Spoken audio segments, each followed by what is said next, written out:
So is Julius still alive? Has he seen the film? What was his critique of it? This has been tough for me to watch because, okay, so he is still alive, and he has seen the film probably 7 times, and probably on the 5th time, I was actually in Austin. When we were at the Austin Film Festival, I turned over to him as we were watching it, and his mouth was like this. He was... And I said, do you ever get tired of watching this? And he said, never.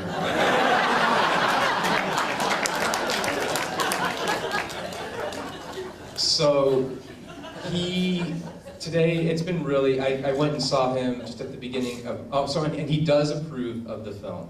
And that was, but there was, and I didn't show him, so this was what was strange, he never put pressure on me, and neither he nor his daughter Judy, and they trusted me with this material. I mean, when the Getty had taken, the deal with the Getty went down, I was really nervous.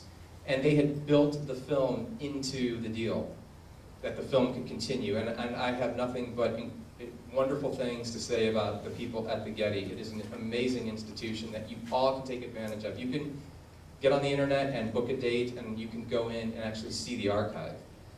So, but he never, I didn't really show him a lot, and this was going on for a long time, this film. It was my first film, and there was a huge learning curve, and he never once said, let me see something, what are you up to? You've been raising this money, are you gonna run away to the Caribbean? I mean, he never did any of that. And the first screening that we had, it was about 30 people, and I really literally almost passed out. I didn't know, it was really quiet in the room, and at the end of it, I walked down, and the lights came up, and Julius is not the most emotional of people. He was literally a puddle in his seat. And when he got up, he was streaming with tears, and he said, what can I say? So that was huge. That was definitely a memorable moment in my life. And now, Julius is leaving us. And what's amazing about this process, and I'm removed from it because he's in Los Angeles and I'm here, so I just talk with people on the phone, but I did see him at the beginning of March. I was out in Los Angeles, and in his bedroom, his bed faces just this glass wall, which overlooks part of his garden. And this is what's so amazing about him. He is leaving us, but he has this way of just programming himself and focusing on, we say he fashions his own reality. And he just kept saying, look at how beautiful this is, as he was looking out the window. And I was talking, he has a full-time caregiver now, Nasir.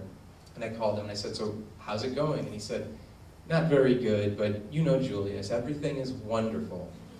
So that's his current state. Yes? How did you decide that you were going to showcase the photos that you did versus several others out of his long career? So the question was, how do we decide which photos to showcase versus, I can't remember the figure, what it was. I think the Getty had taken from his archive, I think there was like 280,000 images. There's some crazy number between the actual photographs and the transparencies and everything else that he had. It was a long process to put together which photos, which went in the film. And actually, when I was back in Los Angeles, I was even removing some because I kind of overdid it, and that was one of the critiques. And I don't know if you experienced this, but still, like, some of the images go by a little too quickly. So it was a really difficult process, but ultimately, there's kind of a known body of work, probably 15, 20, 30 maybe images that are just really like essential Shulman images that had to be in there.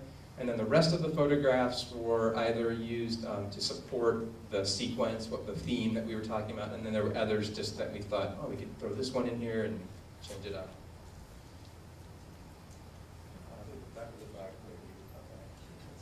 Okay, anybody in the, oh, there's one right there.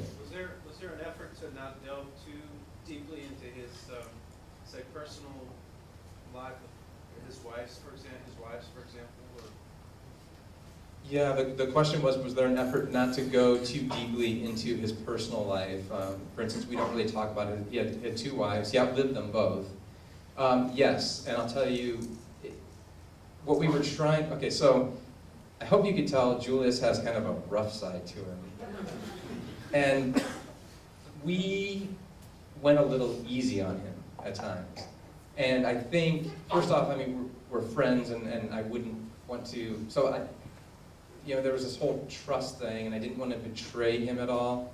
And ultimately, I thought, okay, we can give just enough, like a touch or a sense of that side of Julius without completely exposing him. And I thought if we did do that, then we could potentially derail the ultimate, like the overall arc of the film, which is Julius and his life, and using that as a portal into this larger story of modernism.